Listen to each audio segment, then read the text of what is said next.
Well, good afternoon, everyone. Welcome to this our webinar today on minority mental health, the impact of culturally relevant conversations on minority mental health.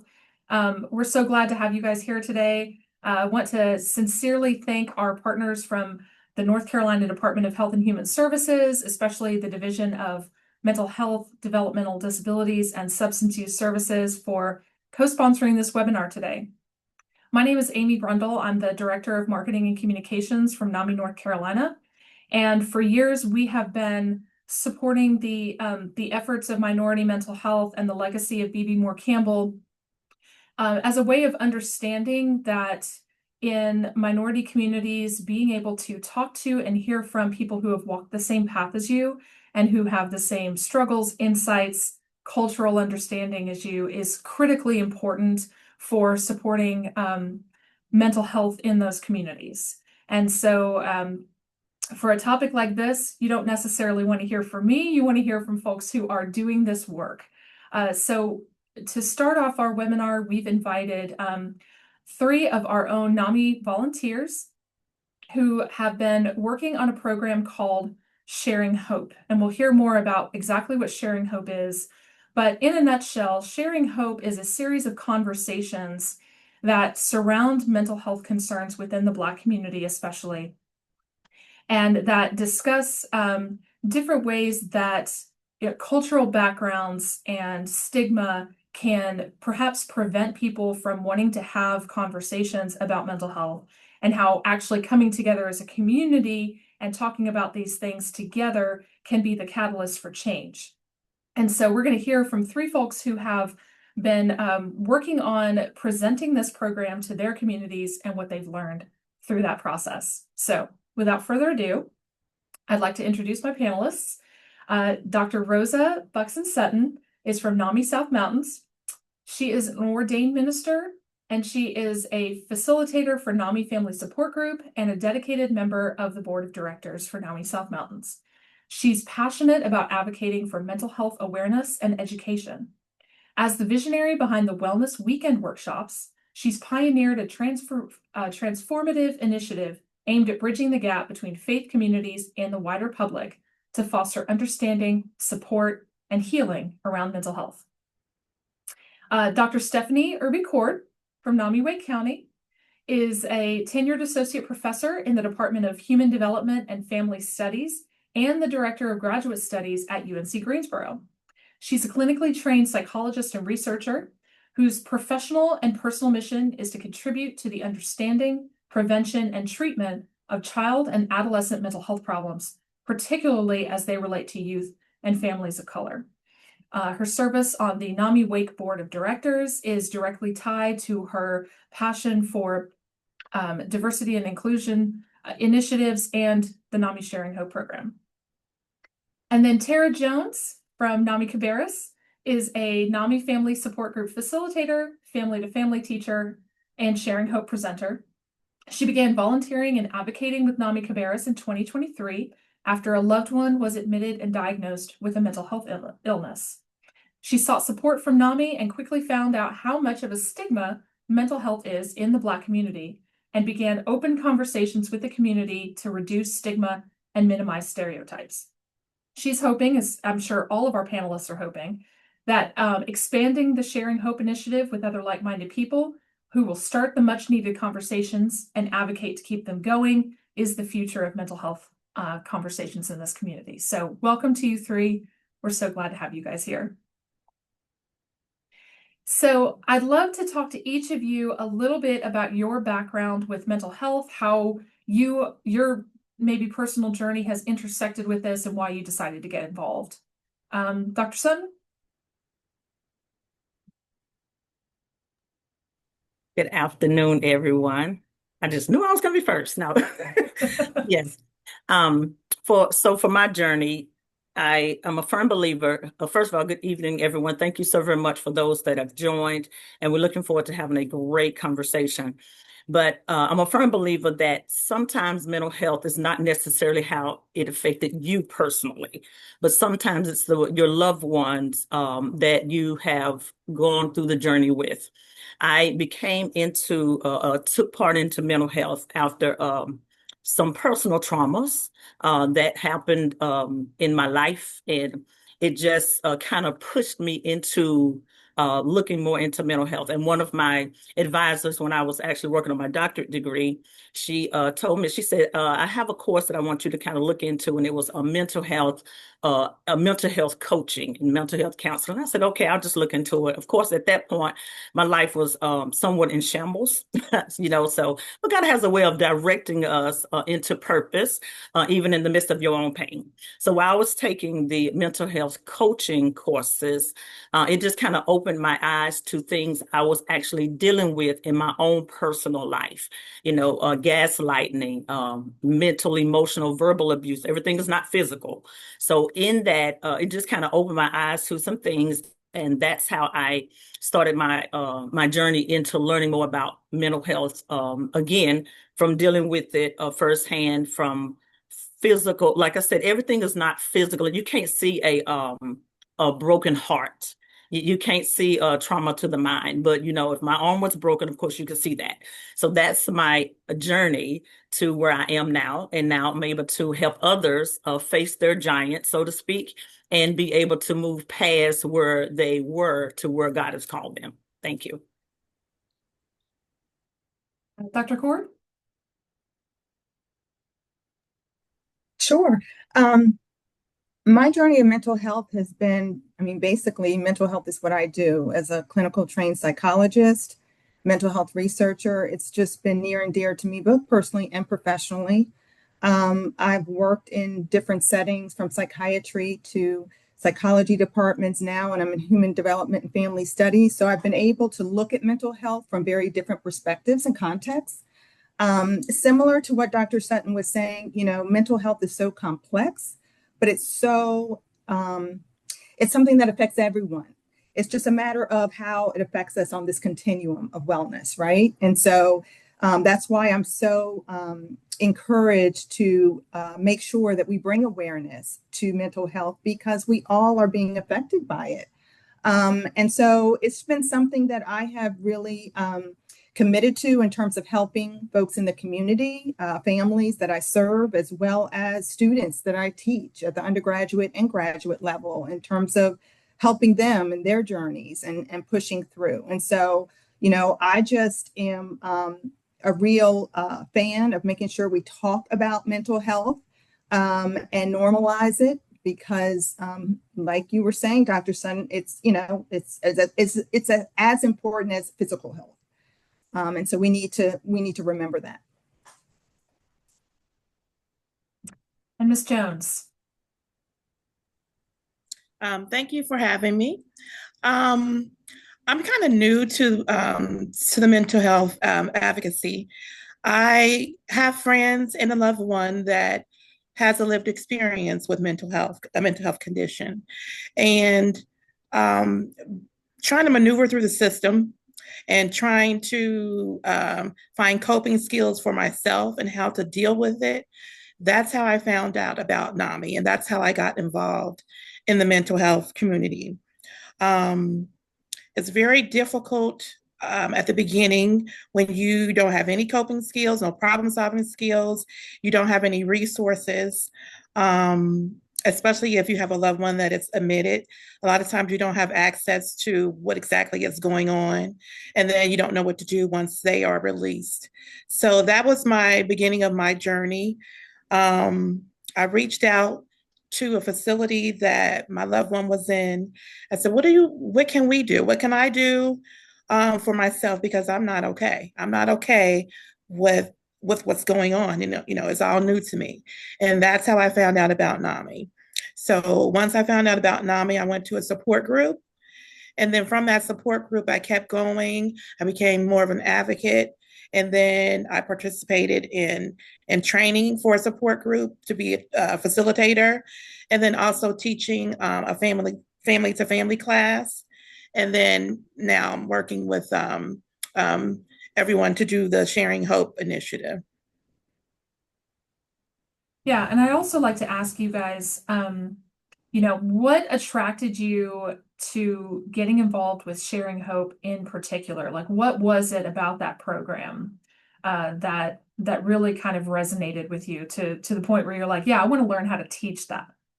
And we'll go in the opposite direction. So, Tara, I'll go back to you. I realized that there was a huge stigma in the Black community, and it was across generations. Some of my own family members and other people where people were just silent. There was a lot of ignorance. There was a lot of hush, we don't talk about that outside of the house.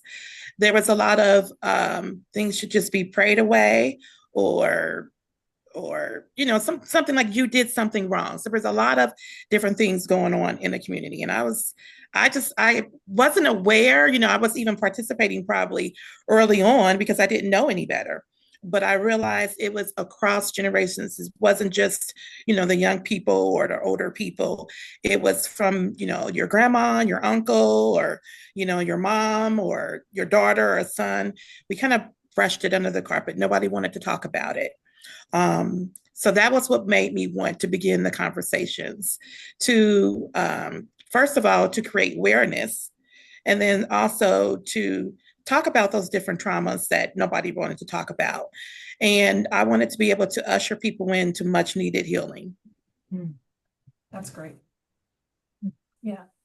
And Dr. Cord? Sure. Yeah, it was a natural progression for me because I was already doing it. I mean, I was always talking about mental health in professionally, also in terms of my research, working with Black African ancestry identified families and youth. And so talking about mental health was always part of my conversation and my rapport with the families that I worked with. It's also kind of part of how I go about teaching and my kind of context for how I interact with my students, that mental health is real. And sharing hope to me was something that may seem so simple, but so incredibly important because of like what you were saying about the stigma. And, it's important for me to also validate sort of the socio-historical, perspective. And so the fact that these stigmas are coming from a real place in history. And some of this is not just history. Some of this is happening current day. And so making sure that we're having these conversations, validating experiences, because I feel like until you do that, you're not going to be able to move folks forward and to help them to move through it and to find other ways of helping themselves in terms of their mental health journeys. Yeah, absolutely. And Dr. Sutton, what about you? Yes, ma'am. And I will piggyback on both of the ladies as well. I think my advisors are on, and if they are, I just want to shout out, and that is Miss Sharika and Miss Diane from NAMI. Miss Sharika is my advisor for Shared Hope, and Miss Diane, Cassandra, she's the one that recommended that I actually take part in Sharing Hope. As you read earlier, I do facilitate annually wellness workshops, which is in the Black community. And it is to educate the church and the community on what mental health is and what it is not. As Ms. Jones said before, we know we've heard praise your way through. Just open up a Bible. And all of that's well and good. We need the foundation. Jesus is our foundation, and He is our ultimate hope. But it's a wonderful thing when we're able to sit down and talk about the trauma, the facts of life. Okay. It doesn't take away from anything, but when my mind is crowded by life and trauma, I'm not hearing the very thing that I need. And it is the message of hope. I need to hear it. But when you have trauma and you're dealing with things that you can't, clear yourself. It's good to be able to sit down with your sister and brother, someone that looks like you, so that way that you're not battling alone. So when I became a part of Sharing Hope, and to be able to listen to the stories of real people bleeding, okay, people are still bleeding, they're still hurting, and we need to help them get past the bleeding point. If that makes sense. I'm not saying putting things aside, but the only way we can do that is we have to talk about it. We have to be able to put a name to it, that it's okay. What you're feeling is what you're feeling, and it's okay not to be okay, but we don't stay that way forever. Okay. So being able to get, from A to B, and however long it takes us to get from A to B, it's okay if, while we're going through it together. So that's what my reasoning for joining Sharing Hope. Again, being a preacher, you have a lot of things on your table. And sometimes as preachers, we're not allowed to hurt. Can I just put it that way? We're not allowed to bleed. Okay. We're not allowed, because the church has this stigma that because you're full of Jesus, if you want to put it that way, or full of the Holy Ghost, you're not allowed to have trauma. Okay. Life happens to all of us. We all bleed. Cut me and I'll bleed. Okay. We may have different blood types, but if you cut us, we bleed. And so that's my reason for getting into Shared Hope. So that way I can help my sister, my brother get from point A to point B together. Thank you. So yeah, obviously a program like this is incredibly important for starting these conversations, and also delivering them in a space that feels a bit more conducive to shared, understood experiences, right? But let's get into a little bit more about what this program actually looks like, and talk concrete. So Tara, could you break down for us a little bit, maybe what a Sharing Hope conversation event looks like, how it's structured? Yes, the Sharing Hope presentation usually is in a three-part series that provides a safe space for conversations and dialogue in the actual community. Session one is usually a video shown, and we talk about the actual video, a lot of dialogue about that. And then we also ask the question, how do we know when we are actually not mentally well and when we are? We conversate around that topic. And then the second session, we invite a mental health professional, and the mental health professional, preferably from the community, will kind of walk us through and answer questions that we might have in the community and break down a lot of stigma and myths. You'll be surprised, a lot of myths that go on with seeing a therapist or going to see a professional. It could be, am I going to be laying out on the couch? Do I got to tell them all my business? So the professional usually walks us through what it's like to actually research for a professional, the actual consultation, and then the sessions, what the sessions are like. And then the third session, we usually have, we open that up for resources in the community.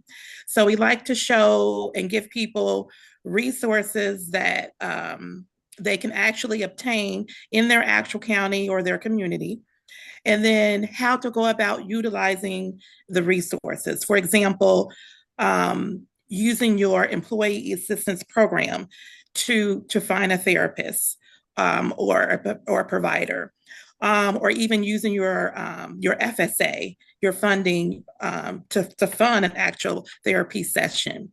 And then we talk about different programs like the managed care organizations, what their responsibilities are in the actual community. A lot of people don't know that the managed care organizations, they actually manage Medicaid, like in North Carolina.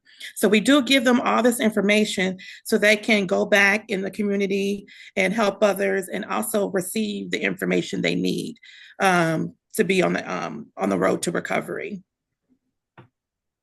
Great. Yeah, I mean, it's not just abstract ideas about wellness. It's very practical steps. Tara mentioned a few, Rosa, but I wanted to see if you would give us another idea of what kinds of conversations can arise out of a program like this, especially, just organically in the midst of discussions. Yes, ma'am. And keeping in mind too, since we have the public there, is that these meetings are confidential. Okay, the sessions are confidential there, so again, it is a safe place to be able to have these conversations, because sometimes, in meetings, sometimes sensitive things can hit the table, and people want to make sure that they're safe. Some of the areas that you may hear is like PTSD. Trauma, and PTSD is different. It's just not from the military. Okay. Sometimes people have just had traumatic events that have happened in their lives. And these are kind of conversations that you may hear. Grief is another area that you may hear, because the truth of the matter, people are dealing with grief, and they're still trying to maneuver. The table looks different now. One of my advisors, again, when I was working on my doctorate degree, that I didn't think about it at the time, but you saying it's like when a marriage is dissolved, that's a grief. I never thought about that. It just, and so when we sit in these sessions and the conversations come, again, it looks different in the eye of the beholder, because you may just see something ended, but someone else may be grieving through it. So grief is an area that you may hear. Like I said, PTSD, trauma, and sometimes even eating disorders, is people being able to talk about it in a safe place without being judged. These meetings are not, they're not judgmental. Again, it's not about, seeing if you can give us your business, but it's about helping the person face what they're dealing with, and you're not dealing with it alone. Because again, eating disorders, you have people that are anorexic, you have people that are bulimic. So eating disorders may be different, again, in the eye of the beholder. So these are some areas that may be discussed in a general Sharing Hope conversation. I'd love to hear from any or each of you. Just a couple of quick, like if you have any kind of successes that you saw come out of a recent program, and not to break confidentiality, but just any kind of breakthrough that somebody might have had in the midst of these conversations.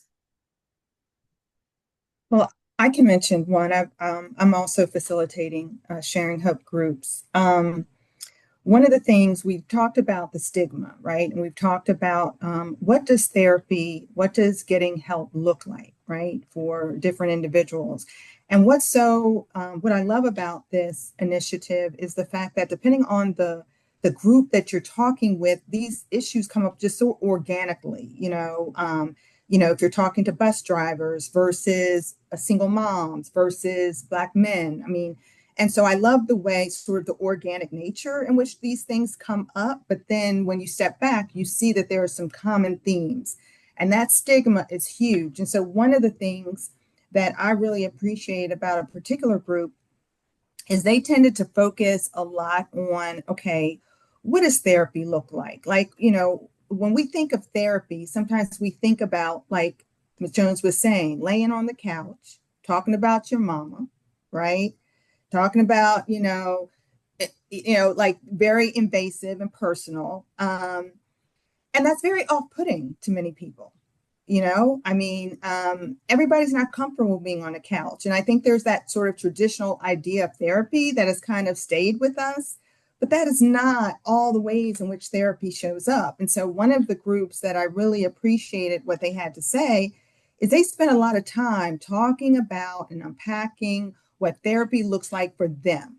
And then we realized that people were doing things that may not have been traditional therapy, but were therapeutic.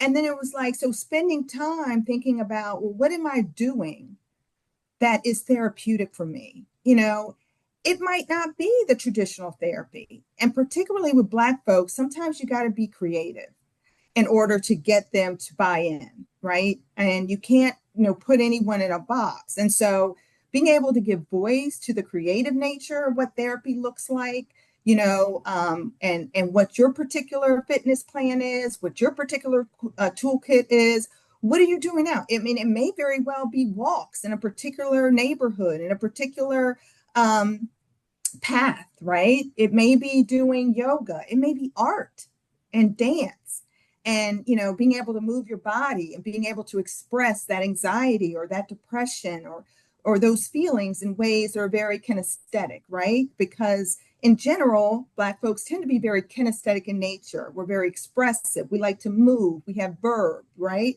And so that I really enjoyed because it opened up like, oh, okay, so therapy isn't so bad. Like, okay, I can do that. Let me kind of figure out what I can, what I want to do, what I want to sign up for. And it doesn't have to cost a whole lot of money. It really doesn't. And it's so interesting because after I had those 3 conversations, I actually had a dream. And the dream was me doing pottery. Now, I have never done pottery except maybe in elementary school. Never thought about pottery, never, but it was so interesting to me that I started thinking about these different ways that clearly maybe my mind was saying, you know what, you should try that and see how that feels for you.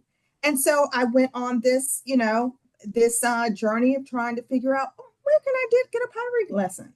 Or just go make a piece of pottery and see what happens. So just listening to your voice and to your mind about, thinking out the box and being creative, right? Yeah, music. Yeah, narrative therapy, storytelling, all of that. So really being creative. And I think that will help a lot, particularly in our community.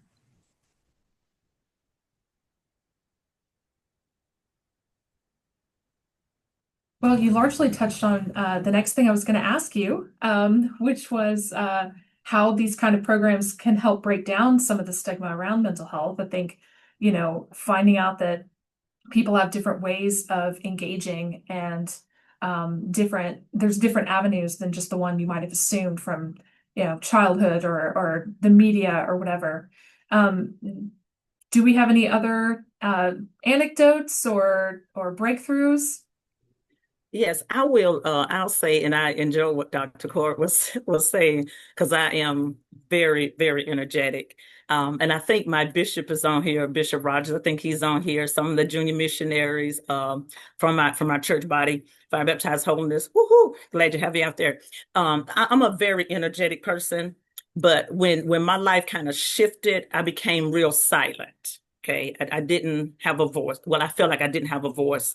And when you feel like you're being condemned for everything, you just kind of be mute. Okay, so that's kind of where I was.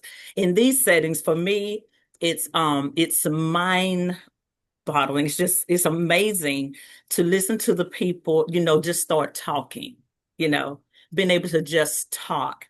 And then I found myself talking. Well, I talk for a living. Okay, I'm a preacher and I teach kids. So I talk for a living.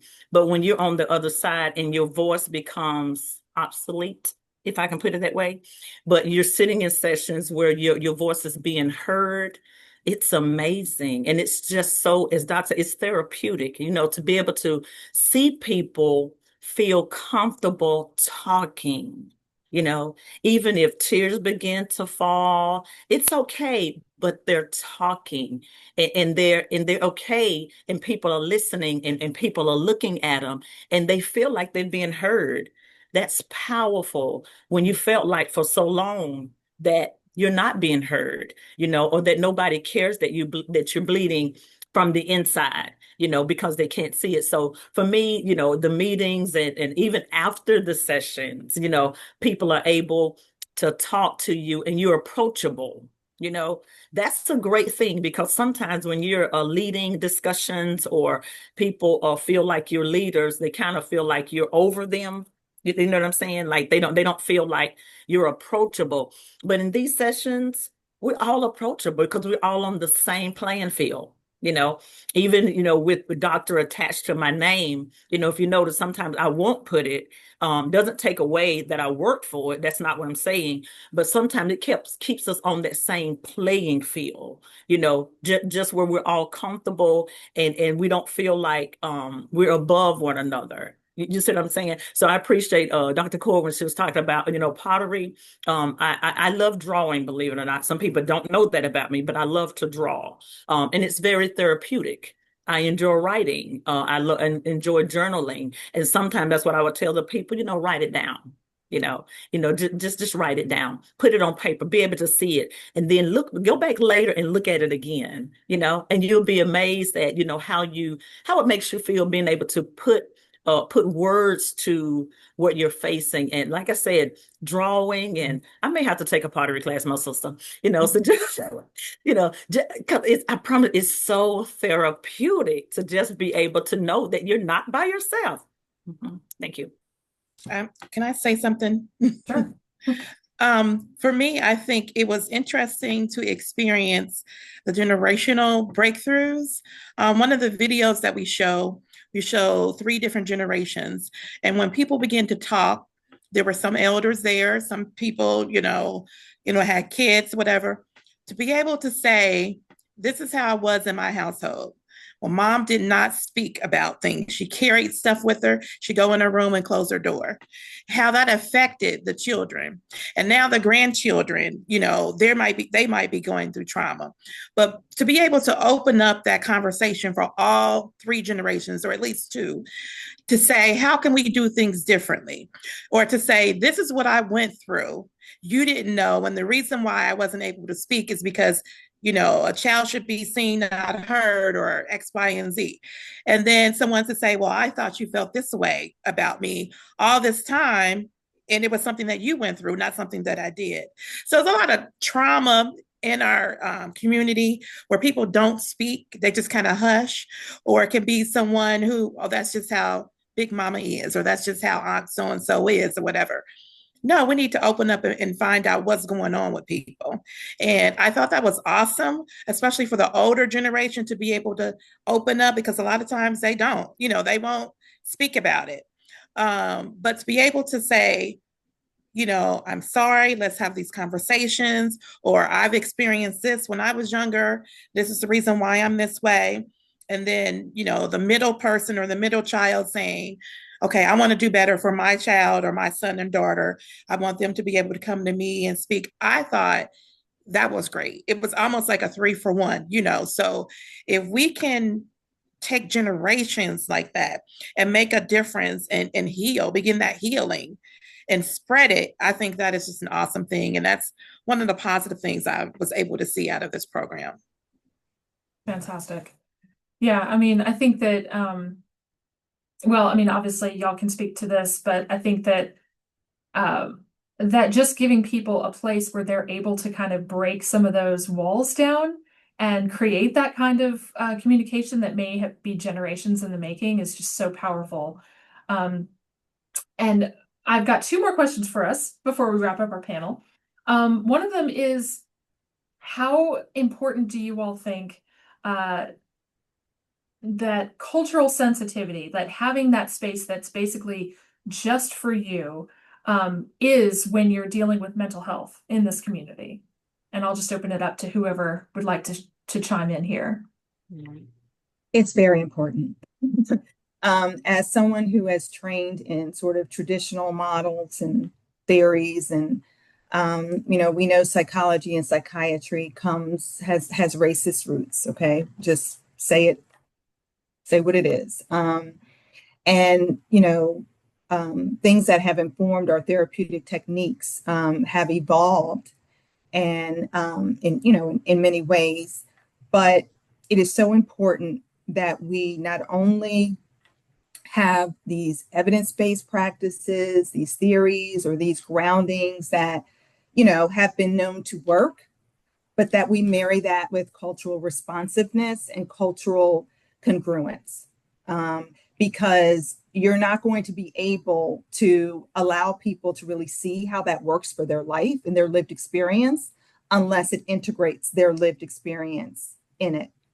And so one of the things that I do is I, develop interventions that marry those 2. I'm a researcher, so evidence-based practices is important, but it's not just to throw something down people's throats or apply something to families that has a very different context and a very different history. It's about, how do we take what we know works and how do we tailor it to make it something that these parents, these families can use in their communities and in their lived experiences, that gives it life and gives it relevance. And that is what's so important. And I've sometimes been dinged for that because, sometimes when people are thinking about money, oh, it'd be better if we could work for everybody, we could save money, and for me, that's not my thing. I'm more interested in making sure that interventions and programming is optimal for those it's serving. And so, I think that all groups and all families and all different types of backgrounds, have their own unique challenges and strengths. And I think that those need to be tapped into when we're talking about mental health programs and interventions. Absolutely. And I agree, if I may, I definitely agree, because the stigma still stands, okay? There's still a stigma on the Black community when it comes to mental health. So we still have people struggling and suffering and afraid to seek help based on the stigma. Nobody wants to be classified as crazy, okay?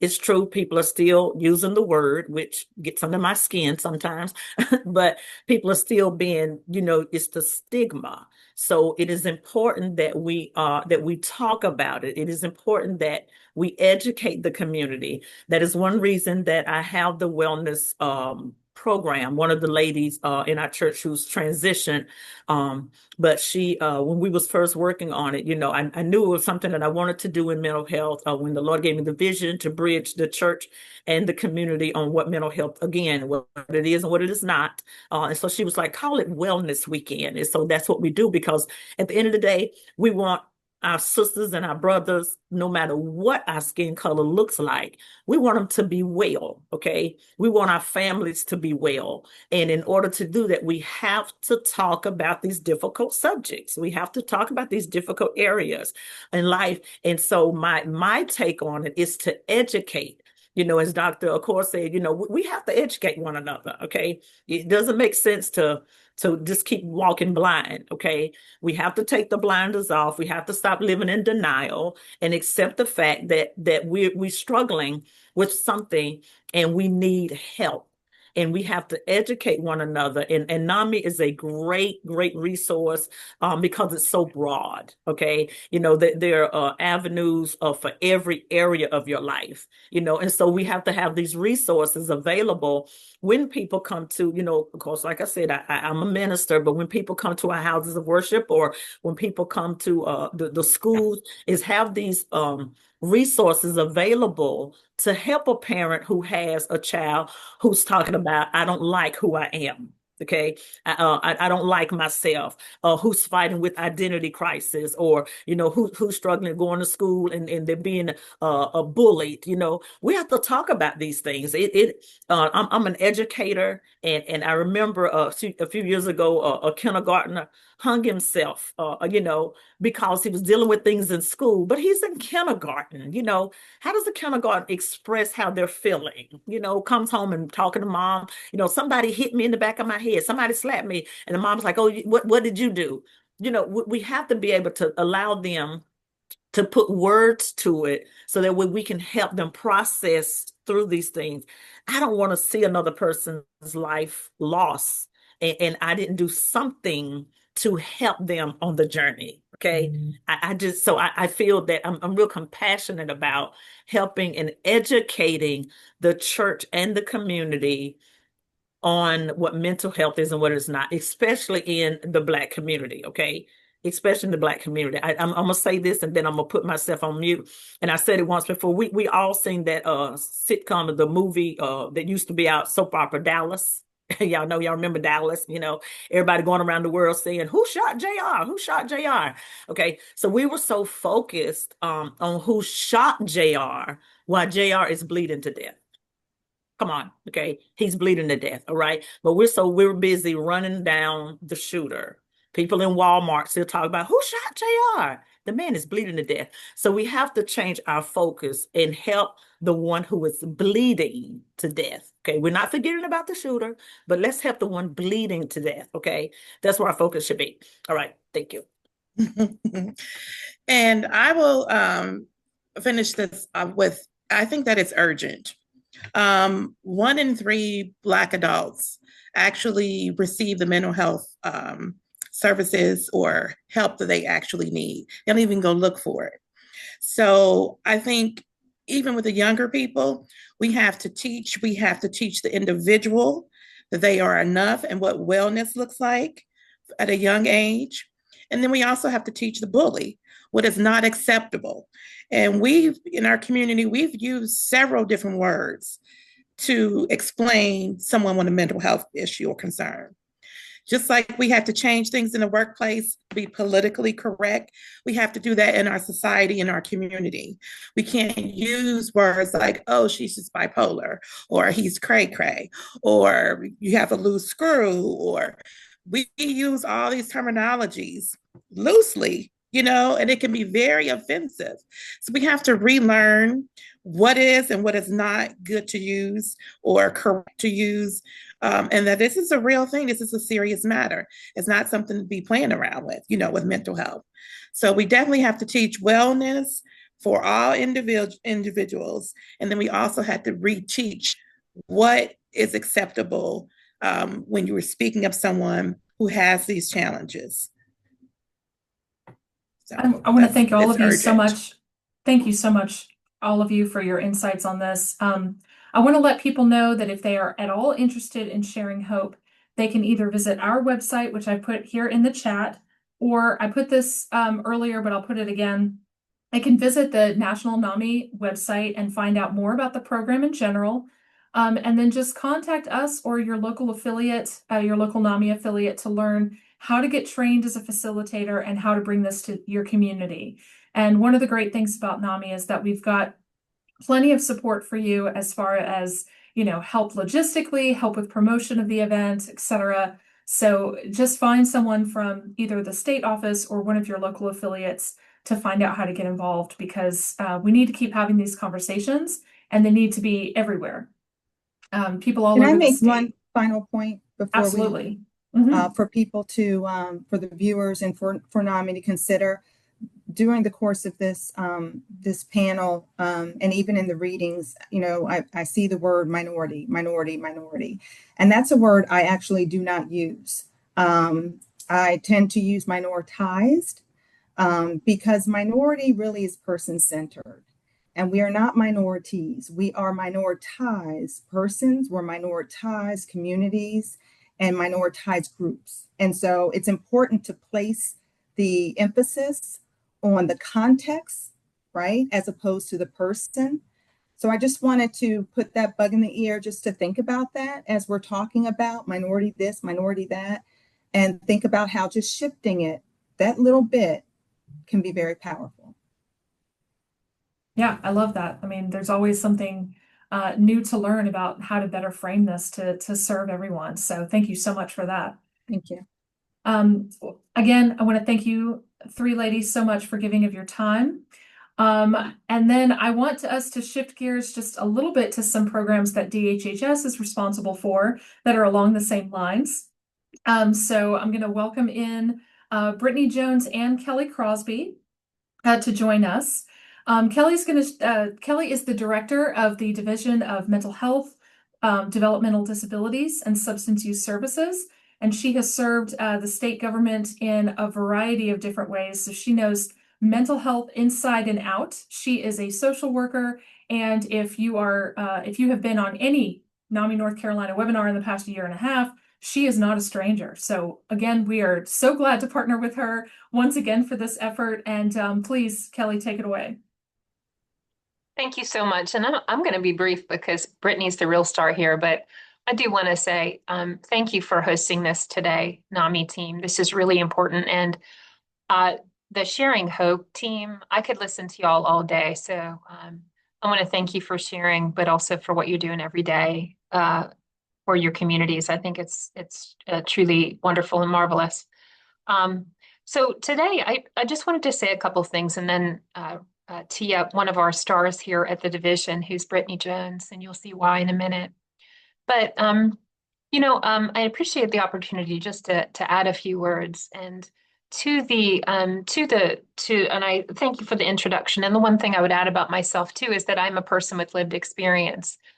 And one of the things that has always resonated with me, and I think is really important to this conversation about supporting marginalized people, is understanding that that means we really radically need to rethink the way that we approach everything from prevention to education to what access truly and genuinely looks like.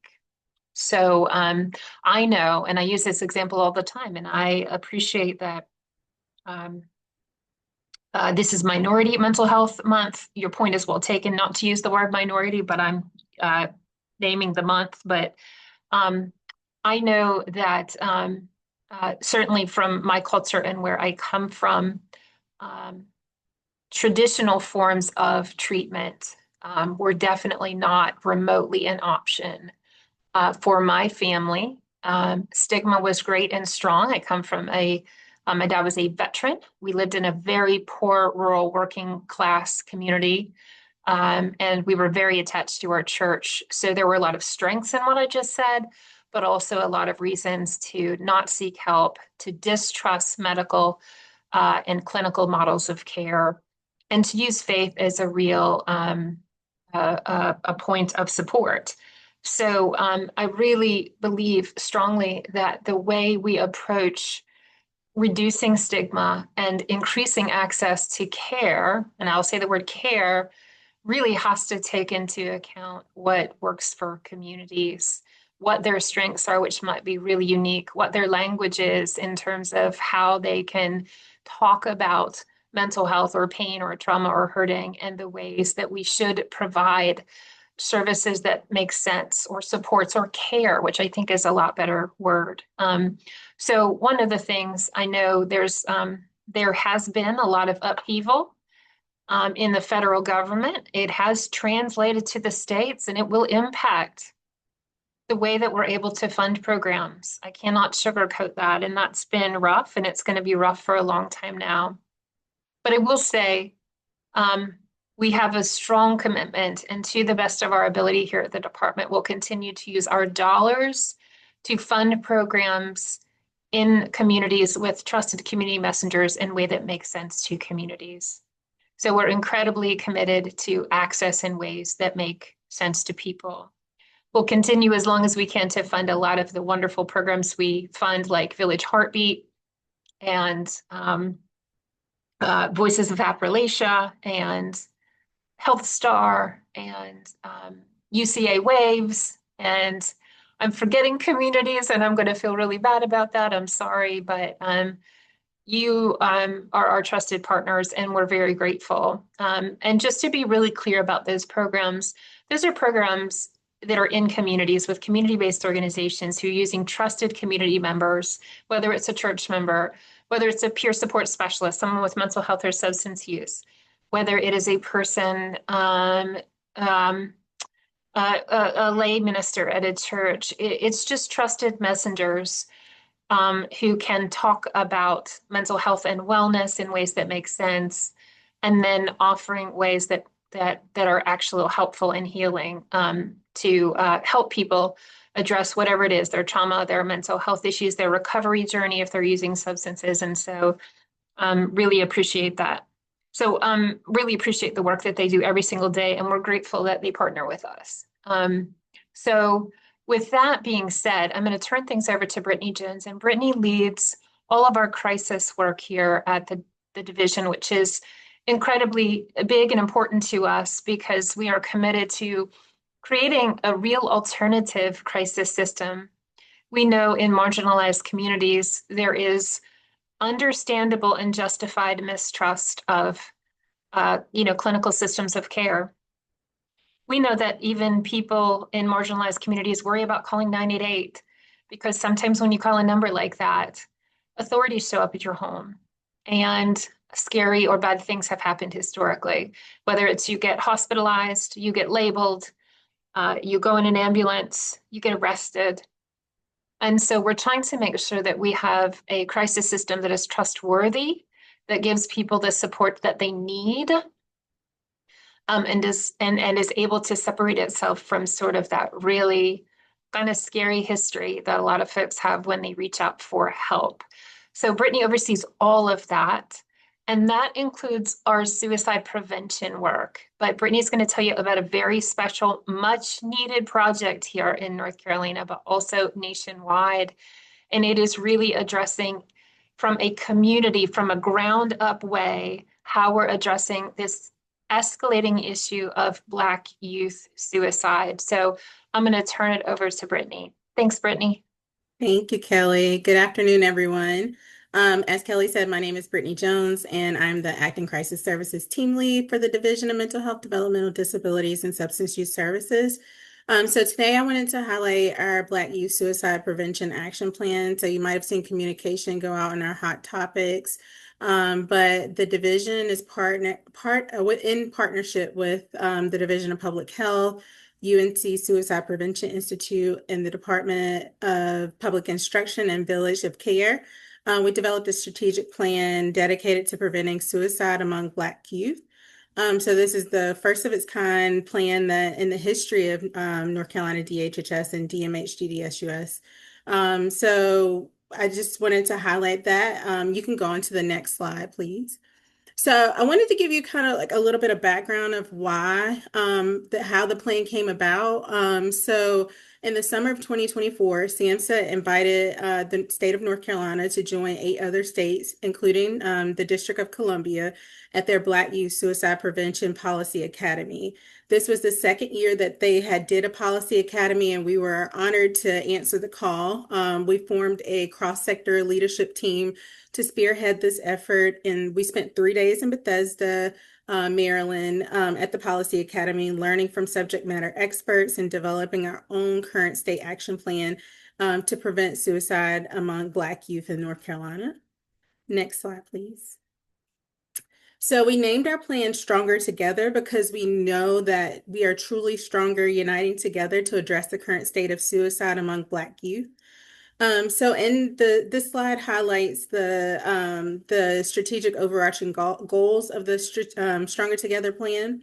So these include regular strategic planning meetings, establishing a youth advisory board, hosting a conference, which I'll talk about a little bit later, with a focus on suicide prevention for Black youth, developing a community of practice, a COPE as what we call it, and then training non-clinical youth and adults on the crisis system and suicide prevention, and evaluating our efforts to continue for continued improvement. So with what we did, how we came about this plan, we examined North Carolina's suicide data amongst Black youth populations ages 10 to 24. And that illustrated a pressing and critical need for immediate suicide prevention and intervention efforts in 17 counties in the state of North Carolina. These counties were found to have had the highest rates of Black youth suicide based on population statistics and or the highest call volume to the 988 suicide crisis hotline. And that's commensurate with the at least 25% of the representation of Black residents. So based on that data, we targeted 17 counties where we figured we needed to do a more concentrated outreach. So if you go to the next slide, I'll tell you a little bit about the counties. So these were the 17 counties and marked in stars. I can read them off because I'm pretty sure it's hard to read. But those counties were Durham, Guilford, Wake, Mecklenburg, Forsyth, Pitt, Gaston, Johnston, Cumberland, Harnett, Onslow, Brunswick, Edgecombe, Franklin, Halifax, Hoke, and New Hanover. So again, this just shows you like where they are geographically in the state of North Carolina. Next slide, please. So this slide just tells you a little bit about our youth advisory board. So back in February of 2025, this year, we released the application across the state to join the board. And so the board is open to youth and young adults that are 18 to 24. We received overwhelming response. So we had 129 applications from candidates over 32 counties. And we currently have 94 active members that are and are thrilled to have such a diverse representation amongst the young adults in our state who are wanting to, make a positive change and suicide prevention. So the Youth Advisory Board members have 13 subcommittees to give them a more targeted focus. Some examples of the subcommittees include Black women's mental health, Black men's mental health, athlete mental health, military family mental health, and foster care and transitional youth. Our overarching goals for the Youth Advisory Board are to give young adults a forum to effect change in policy and practice within the mental health system. We'll also train them on the crisis system and resources to equip them to support their peers. The young adults will also assist with the conference planning and development, which I'll talk about a little bit later on.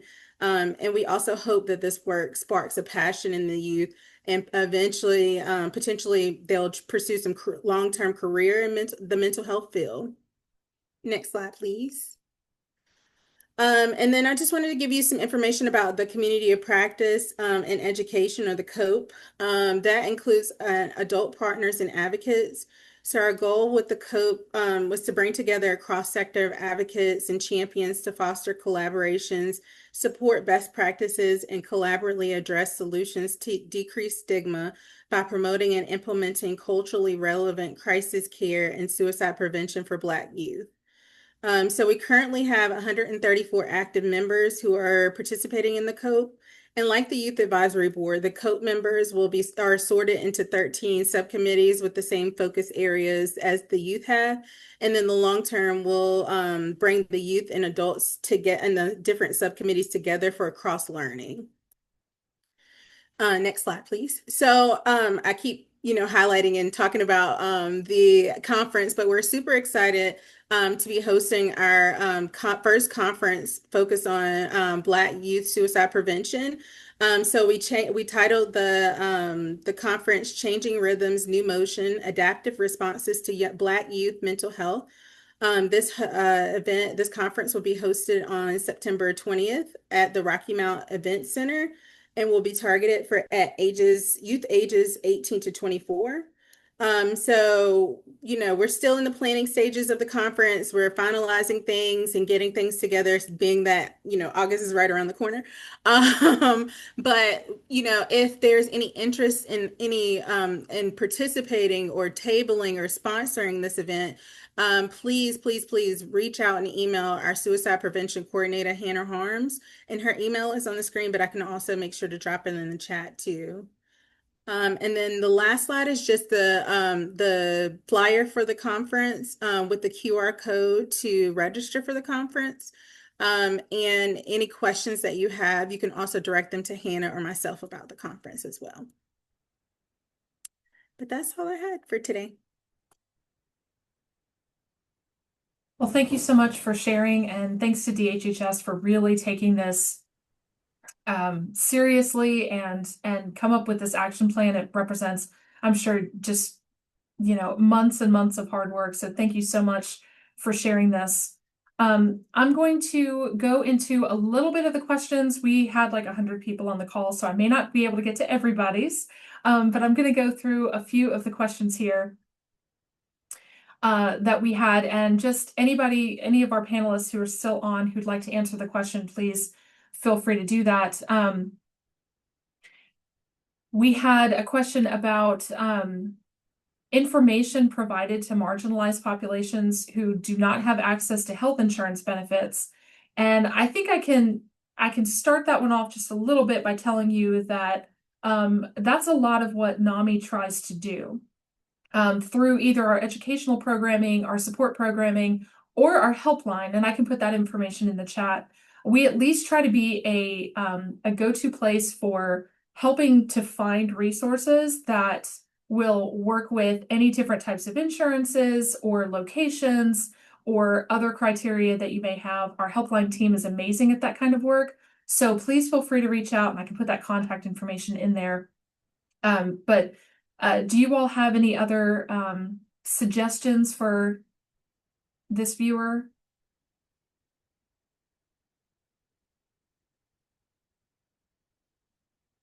Well, I'll go ahead and put the helpline information in the chat. Please reach out to us. We would be happy to help you find the resources that you need.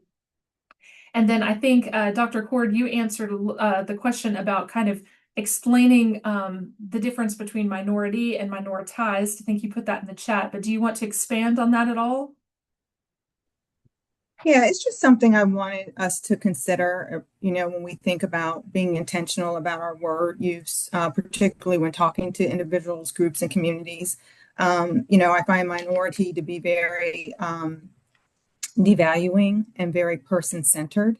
And it doesn't really acknowledge, the fact that we have been historically and currently been placed in spaces and places and positions that have nothing to do with us, that we've had no control over. And so it acknowledges that fact, similar to being marginalized, right? We have been minoritized. And so it's just something to consider when language is everything, words are powerful. And I find minoritized to be a much more strengthening word to use when you're talking to individuals and communities, because it's not blaming the victim. And then we have this question in kind of several different formats, basically. How can you, like programs like Sharing Hope, programs that NAMI and DHHS both offer are extremely important, but how do you get somebody in your community to kind of take that first step toward actually seeking out one of these conversations or seeking out therapy or different treatments? How do you get somebody to kind of want to participate in the conversation? What's that first step? I'll jump in on that. I think it's important, again, to make sure that the person knows it is a safe place. I think it is very important to reiterate that key is being safe, because if a person does not feel that it's a safe place to be, because again, when you're dealing with mental health issues, it's some sensitive areas, okay? And so you want to make sure that they understand and feel comfortable about attending these sessions, because they're private. So it's not like the community, the people know that where they're going to be held, that what I'm saying, that they're private settings. So you want to make sure that they are that the person going is safe. And I'm big on, I'll go with you, because I don't want people to feel like they're going along and then being able to sit in there with somebody that it kind of makes it a little bit more comfortable about them opening up and then being able to take that first step in going. It's been that support. For NAMI Wake, I think Wake County, we've done a lot of outreach and building relationships in the community. And I think part of it starts there, right? Just building those organic relationships, letting people get to know who you are. They know NAMI Wake, but who are these people that are coming to us? What do their faces look like? How are they speaking to us? And building those relationships, because of course you can leverage that then to say, I know about this program. Perhaps you may be interested, just like all the other programs that we have, right? But then also, I do agree that there is a level of comfort and confidentiality that is warranted.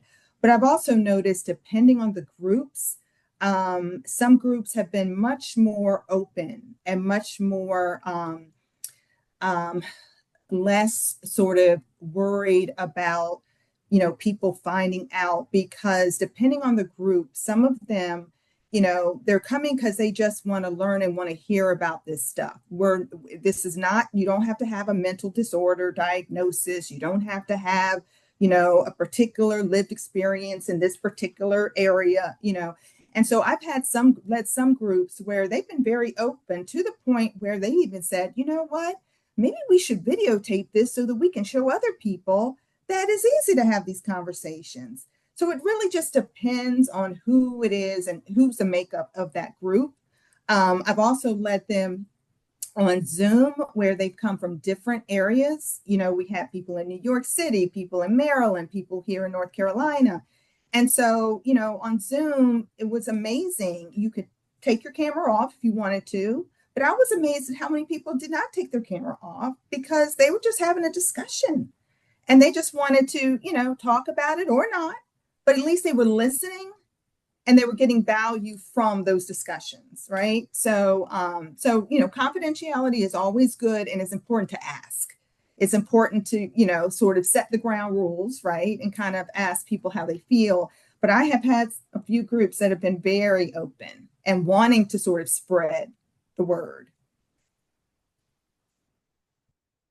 Brittany, did you have something to add to this? Yeah, so I am also a doula in addition to a mental health professional. And I was going to say something that I noticed piggybacking off of what Dr. Cord just said is familiarity of like what's going to happen, like being informed and knowing, how is this going to play out. So I found that in both, my doula work and in the mental health space is that as long as someone kind of has that informed consent, if you will, of knowing like what's going to happen, what is it like. Sometimes it with like doula services, I tell them, obviously go tour the hospital that you're giving birth, because that'll make you more familiar with the setting, know what's going to happen.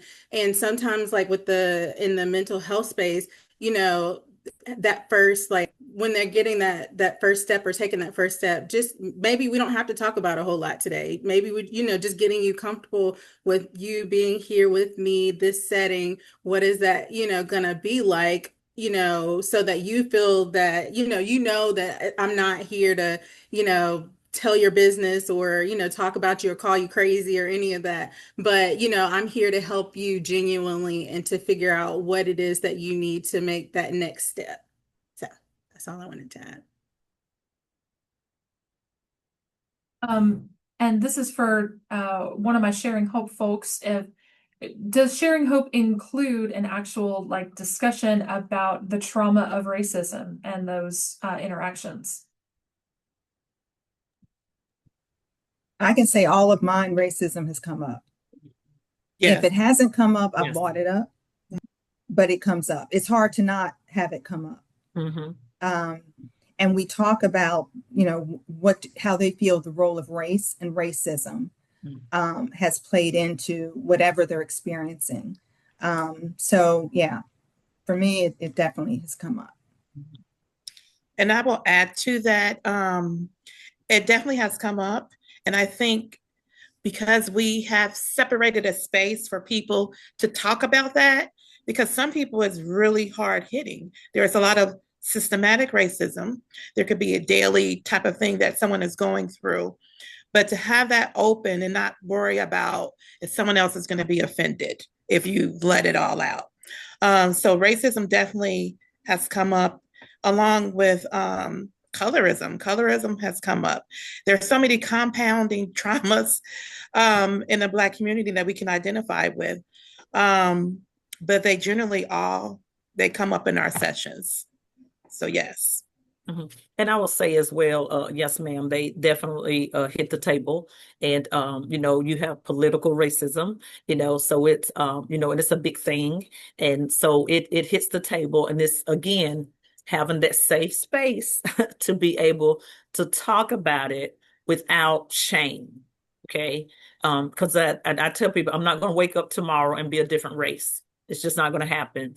This is who I am, and so we have to face who we are again in a safe place and be able to talk about these things. Sometimes you face it on your jobs, and sometimes these conversations come up because things that have happened on your job. You was treated differently because of the color of your skin, and so we have to deal with these areas because it's real. And although someone else may not have that issue, you may face it because of the color of your skin. And unfortunately, we still deal with it. So yes, if like Dr. Core says, if it doesn't come up, I'm gonna bring it up, because it needs to be addressed. Okay. We deal with it in churches. It needs to be addressed. So yes. And I also know that our families, particularly our parents, are really struggling with how to have those conversations with their youth. Because they're also managing their sense of stress, their sense of, trauma around race and racism.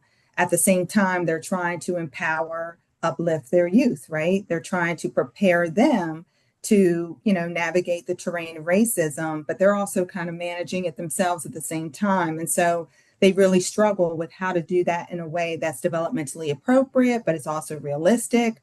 But then it's difficult because the racial traumas and impacts that these kids are experiencing are not developmentally appropriate, which is why 10-year-old Black boys are being treated like they're 18-year-old Black boys. And so it's really important also, I know in my work, to help parents how to navigate racial ethnic socialization is what it's called, how to navigate that and how to have those courageous conversations with their youth so that they're prepared, but still uplifted and feel a sense of cultural pride.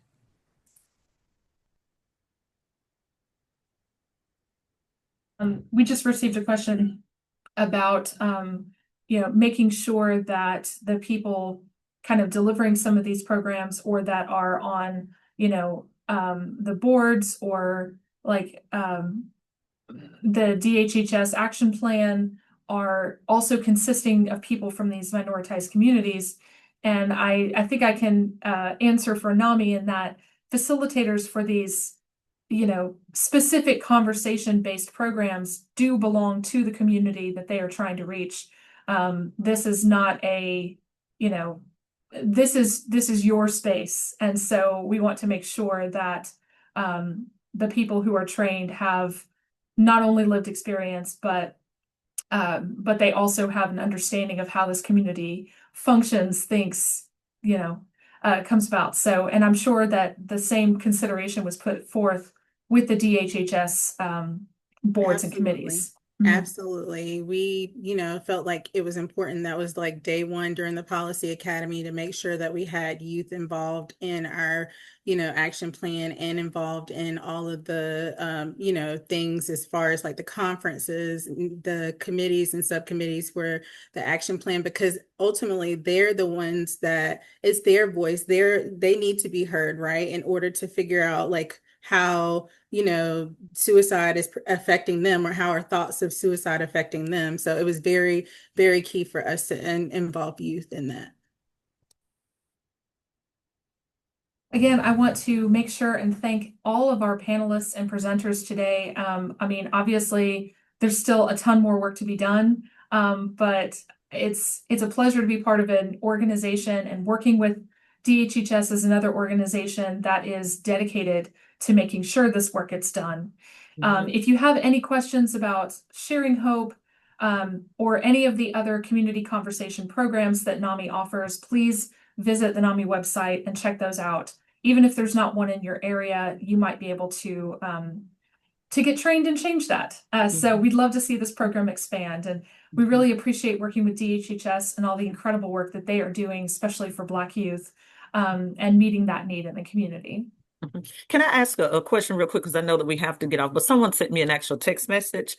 Sure. And I think they put, and before we get off, I just want to someone to address it. I addressed the issue, but I would love for one of the professionals on the panel to address it. But they said, my question is what can you do to help someone who is dealing with emotional mental health issues, but is not willing to do what is suggested to them by the therapist or even those who have been through it and have overcome? Yeah, I mean, that's a loaded question. And, I think similar to any sort of issue, challenge, at the end of the day, you can't make someone get help. They have to want it. And it just takes some folks longer than others. And, my approach would be, similar to what Brittany was saying, put it all on the table. This is what you can expect. This is where you can go. Here's some information. But at the end of the day, you can't take that journey for them, right? And so, I'm one to say, you know what, I'm here when you're ready. But besides giving them the information, the encouragement, and the knowledge, then ultimately it's up to them. People do it in their own time, their own timing. I want to touch on that briefly. I do know that there are new ways of therapy that have arisen just in the last 5-6 years. So to continue to give them the resources, new information, there's not just go in and speak to someone. There's not just group therapy or one-on-one. There's actually therapy you can do on a text. There's apps you can do for therapy. Get them involved or let them hear other peers, speaking about their condition and how they overcame. So I think sometimes we think that solution is just medication and therapy. It's not all the same. So I have a loved one that uses cognitive therapy from an app on their phone that was actually subscribed from their therapist. So just the new way of doing things, just keep giving them new information as it comes available, keep getting it out there, and maybe they can choose something that, best suits for them. Mm-hmm. Yeah. And I also love how, Brittany, when you said that you're a doula, I was like, you know what? I think one thing that's so awesome about Sharing Hope is that anyone, any of us can get trained in it, right? But think about how, think about what spaces you're in. What's your skill set? You may be a hairdresser, barber, barber. Get and share in Sharing Hope. It will supplement. It will empower you in the space you're already in. And so I love the fact, Brittany, that you're able to use your Sharing Hope with the already helping skills that you're doing and helping these women to bring life into the world, right? I mean, I just think that's fascinating. I may be in academic and research. You may be in the church. We're all in these different spaces and we have networks. So why not use this as some way to enhance that and build on those relationships? Mm-hmm. And that's what I was sharing with the lady that was asking, is that support is crucial. It's just having somebody to support you through the journey. I have two boys, of course, my are grown, but one of my births was with the doula. Okay, and it makes a difference, in the whole process. But, and then, of course, children are different. We process things differently. Births are different, so we just having a support system to let people know that you're not alone. We just had a young guy in our church a few years ago, too, that was battling with some things. And, and we've had multiple people who have taken their lives, gun violence, gang violence, a lot of things. And just having the support system makes a difference. As Dr. Kaur said earlier, they may not do it right away, but just giving them the support on the journey, however long it takes. And like Sister Miss Jones, I've got to call you Sister Jones, but like Miss Jones was saying, and again, it's having multiple avenues of having that support, because support looks different in the eye of the beholder. You guys have to keep that in mind. So thank you so very much. And Miss Amy, thank you so very much for this opportunity. It's been great. Thank you, sisters. Every time we have a presentation like this, I learn a ton and get to take things home and even learn how to hopefully be an ally and how to, help promote more of these conversations, because they need to be had. So thank you guys so much for sharing. Really appreciate having you all. And I will send out the recording to everybody tomorrow, along with some additional resources. So if our speakers have anything else that they'd like to send to you, links, websites, examples, etc., we'll include all of that in an email to everybody either tomorrow or Friday, worst case scenario. So again, thank you all so much for joining us and hanging out with us today. And we'll keep this work going. So, keep an eye out for new and exciting things. Thank you. Yeah. Thank you. Take care.